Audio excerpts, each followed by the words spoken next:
Assalamualaikum warahmatullahi wabarakatuh.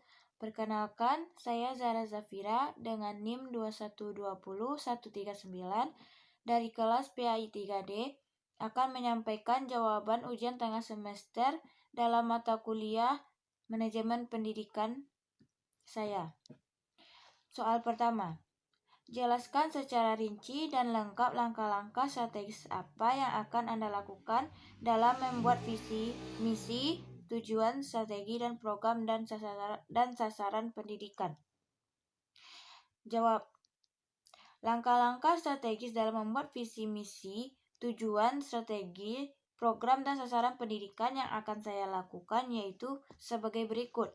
Yang pertama yaitu menganalisa dan mengidentifikasi jenis-jenis data dan sumber-sumber yang diperlukan.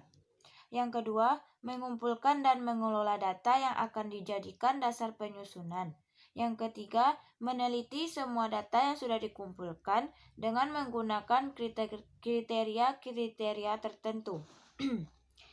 Yang selanjutnya, merumuskan kebijakan pendidikan dengan semua hasil diagnosis data yang telah dilakukan.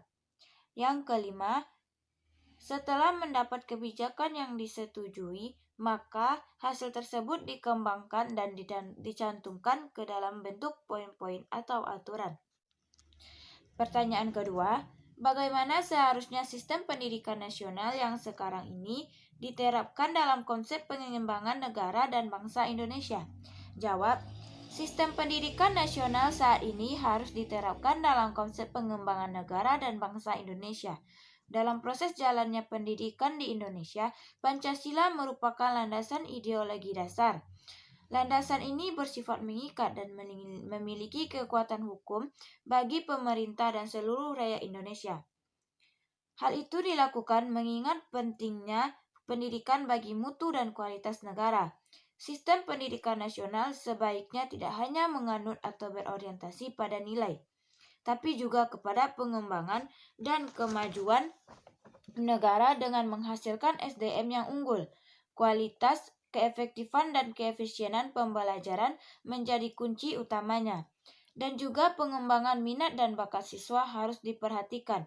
Lebih menekankan pembelajaran mengenai pengembangan dan teknologi demi kemajuan negara. Soal ketiga. Bagaimanakah cara guru dalam mewujudkan kualitas pendidikan yang bermutu untuk peserta didiknya agar menjadi pribadi yang berintelektual, hebat, tangguh, dan mandiri?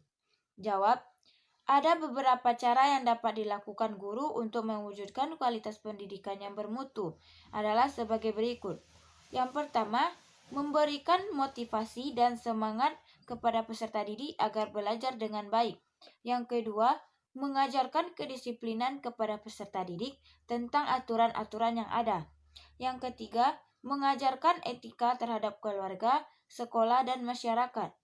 Yang keempat, meningkatkan kemampuan profesional guru terkait dengan pembelajaran.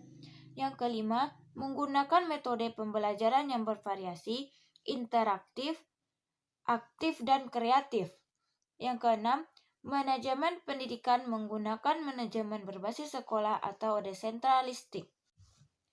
Soal keempat, bagaimanakah cara pengelolaan dan peningkatan SDM di perguruan tinggi agar menghasilkan generasi bangsa yang cerdas, kompetitif, dan produktif? Jawabnya, adapun beberapa cara pengelolaan dan peningkatan SDM di perguruan tinggi adalah sebagai berikut. Yang pertama, menjalankan program peningkatan akses, mutu, dan kualitas perguruan tinggi. Yang kedua, meningkatkan kuota program-program studi di perguruan tinggi. Yang ketiga, membuka program studi yang kekinian atau baru yang saat ini dibutuhkan. Yang keempat, membuat program-program training atau pelatihan. Yang kelima, memfasilitasi dengan kecakapan yang dibutuhkan. Yang keenam, meningkatkan kesediaan, kesempatan, dan pengembangan pembelajaran. Soal kelima, hal apa yang harus dilakukan oleh pengelola lembaga pendidikan untuk menciptakan lembaga pendidikan yang baik dan bermutu yang memperhatikan dan memenuhi harapan dari semua pihak yang terlibat dalam lembaga pendidikan? Jawabnya, hal-hal yang harus dilakukan lembaga pendidikan dalam menciptakan lembaga pendidikan yang baik dan bermutu adalah sebagai berikut. Pertama, membuat kurikulum yang berkualitas demi meningkatkan kompetensi. Yang kedua, menganalisis kebutuhan pendidikan yang diperlukan saat ini.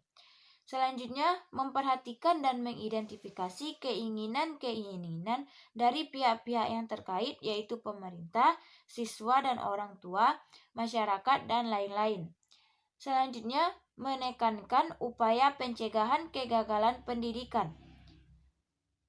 Selanjutnya, menggunakan metode kontrol statistik secara tegas.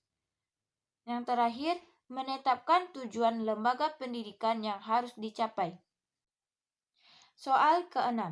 Carilah jurnal-jurnal terbaru terkait salah satu materi yang dibahas. Kemudian cantumkan jurnal tersebut dalam tugas saudara dan berikanlah gagasan ilmiah saudara terkait dengan jurnal tersebut dan temukan dalam jurnal yang dipilih itu apa yang menjadi karakteristik jurnal tersebut dan bagaimanakah implikasinya terhadap pelaksanaan proses pendidikan masa sekarang.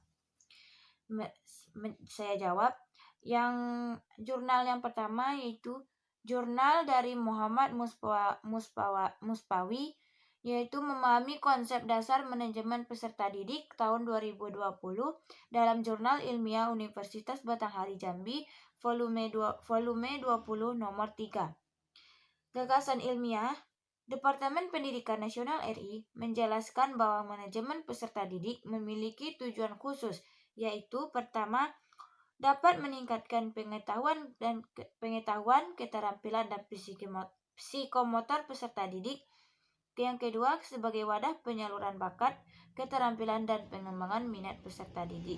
Ketiga, sebagai tempat menyalurkan aspirasi. Dan yang keempat, untuk mencapai kebahagiaan hidup. Karakteristik jurnal tersebut ialah lebih banyak menuangkan pendapat-pendapat dari ahli dan lebih menekankan materi yang menyangkut tentang konsep.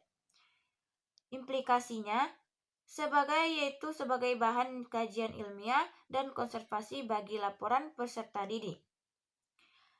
Jurnal kedua yang saya teliti yaitu Jurnal Endim Mujahidin dan kawan-kawan tahun 2020, yaitu pengembangan manajemen peserta didik program tahfiz dalam Jurnal Pendidikan Islam Ta'dibuna volume 9 nomor 1. Gagasan ilmiah manajemen peserta didik itu mencakup dalam beberapa bagian, yaitu perencanaan, penerimaan, orientasi, penempatan, pengelompokan, pembinaan, kedisiplinan, pengembangan, pencatatan, pelaporan atau data, kelulusan, alumni dan layanan bimbingan konseling bagi peserta didik. Karakteristiknya, jurnal ini memiliki karakteristik yang saya lihat yaitu banyak menginput data hasil konservasi dan studi kasus dan banyak menggunakan bahasa-bahasa ilmiah. Implikasinya, sebagai bahan informasi tentang peserta didik dan sebagai penunjang pengetahuan masyarakat. Baiklah, hanya sekian yang dapat saya sampaikan. Jika ada salah kata atau yang lainnya, saya mohon maaf. Akhirul kalam. Assalamualaikum warahmatullahi wabarakatuh.